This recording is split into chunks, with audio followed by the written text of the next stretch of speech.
The sixth studio album from British band Dove's, Constellations for the Lonely, is almost upon us. And to celebrate the release, I'm ranking all of the Dove's studio albums from least favorite to favorite. So what is the best Dove's album, in my opinion? Let's find out on this edition of Rock Albums Ranked.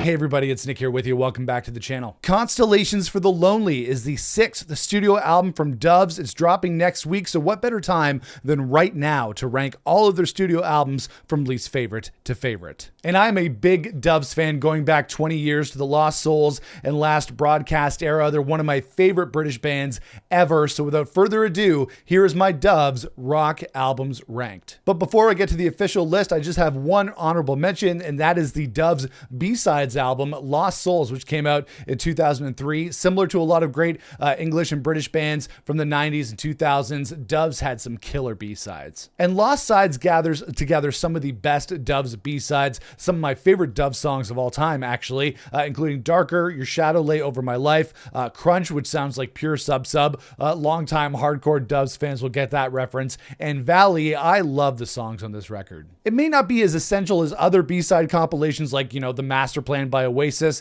but it's still an awesome compilation, and I think it's essential to the Dove's catalog. Coming in at number 5 on my Dove's Rock Albums Ranked, we have their most recent album, The Universal Want. I have to admit that when Dove's released this album in 2020, almost over a decade since their last album, Kingdom of Rust, I wasn't really as into the band as I used to be. And that's the thing with music. Our musical tastes change over the years. They evolve, and I love the Dove's, the first 3 records, the first 4 records in the 2000s, but after that, I definitely got into more heavy stuff during the 2010s into the 2020s. And when Dove's returned with their album, The Universal Want, in 2020, I felt like I wasn't quite the same music fan. And I have to admit that the last album that they made before their hiatus in 2009, which was Kingdom of Rust, it kind of left them on an uneven note. Didn't really love that album in comparison to the first 3 records. So when they came back in 2020, it was kind of more of the same, to be honest. And when they did return, I wasn't as interested as a Dove's fan. I only listened to this album a couple of times when it came out in 2020, listened to it again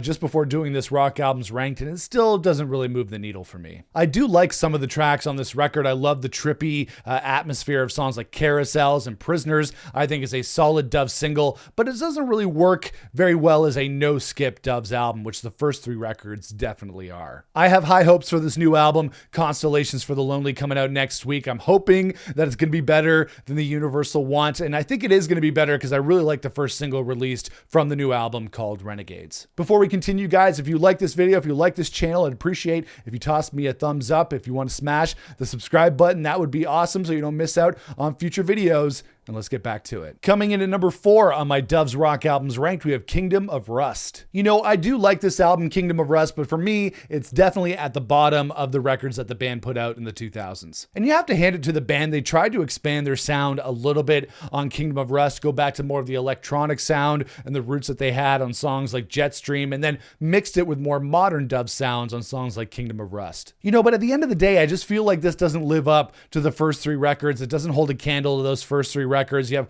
a lot of weaker songs on here that I don't really listen to very much, like Birds Flew Backwards, Compulsion, and House of Mirrors. These songs, they kind of weaken the overall record for me. But I do love some of the songs on here. I love Winter Hill. I love The Greatest Denier. And one of the best songs from the Kingdom of Rust era was a B-side that was left off the album, and that song's called The Last Sun. I highly recommend you check that out. And I think it makes sense that the band took a little bit of a break after Kingdom of Rust. I felt like this wasn't quite as strong for them critically and commercially, and I wish they came back stronger on The Universal Want, but unfortunately for the Doves, after the first 3 records, it's a little bit of diminishing returns for this Doves fan. Coming in at number 3, we have Some Cities. This is the album where Doves started getting a little bit groovier, a little bit dancier, and started channeling influences like Motown and Northern Soul. And a lot of the songs on this record reflect that, especially the opening track, the title track, Some Cities, with its driving, dancey beat, definitely got a lot of Motown influence in there. And then the single single Black and White Town, which is channeling Heat Wave by Martha Reeves and the Vandellas. And I have really fond memories of the release of this album when it came out in 2005. It was released when I was on my first trip to the UK. I was on a trip from university. I was there for a vacation. I remember going to the HMV on Oxford Street and buying Some Cities on CD, and then also picking up the Black and White Town singles on vinyl. And I was really stoked to try and find the Some Cities album on vinyl in the UK. I figured it would be really easy to get on release day, but they didn't end up having it, and I ended up buying it on vinyl here back in Canada, of all places. But I still love this package. It's a beautiful, beautiful vinyl package. And the songwriting on Some Cities is as solid as it gets. Like I mentioned, the title track and Black and White Town to kick off this album. Then you have Almost Forgot Myself, Snowed In, The Storm, Walk in Fire, which is like a There Goes the Fear rewrite. One of These Days, Sky Starts Falling. This really is a solid record from front to back. Coming in at number 2 on my Doves rock albums ranked, we have Lost Souls. I first got into Lost Souls a couple years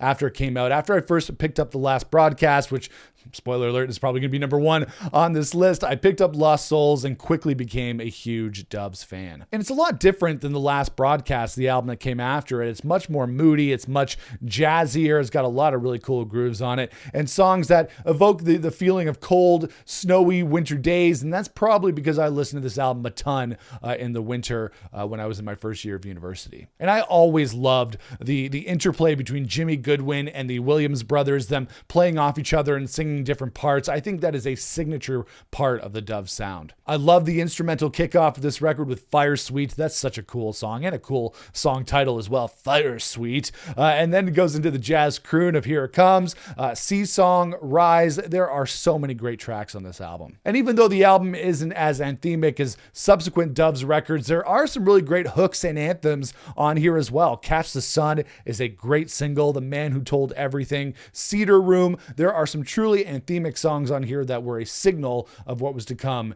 in the Doves' future. I actually used to fall asleep listening to Lost Souls when I was in university. The songs were so moody and vibey that I always wanted to listen to it even when I was asleep. That's being 19 years old for you. Nowadays, I need absolute silence and darkness to sleep soundly, but back then, all I needed was Doves. And coming in at number 1 on my Doves rock albums ranked, we have The Last Broadcast. This is the album that introduced me to Doves back in 2002 when I saw the Caught by the River video on TV. Do you remember music videos? I immediately loved that song and went and bought the album on CD just after I moved to university. It was the first album that I bought, and that's really a cool memory. I always remember when I bought some of these albums that made such a big impact on my life. And then along with Lost Souls, those two albums became the soundtrack of my first year of university. And when I was on my first trip to the UK in 2005, I went to Berwick Street. You might know that as being the street that's featured on the cover of the Oasis album, What's the Story, Morning Glory.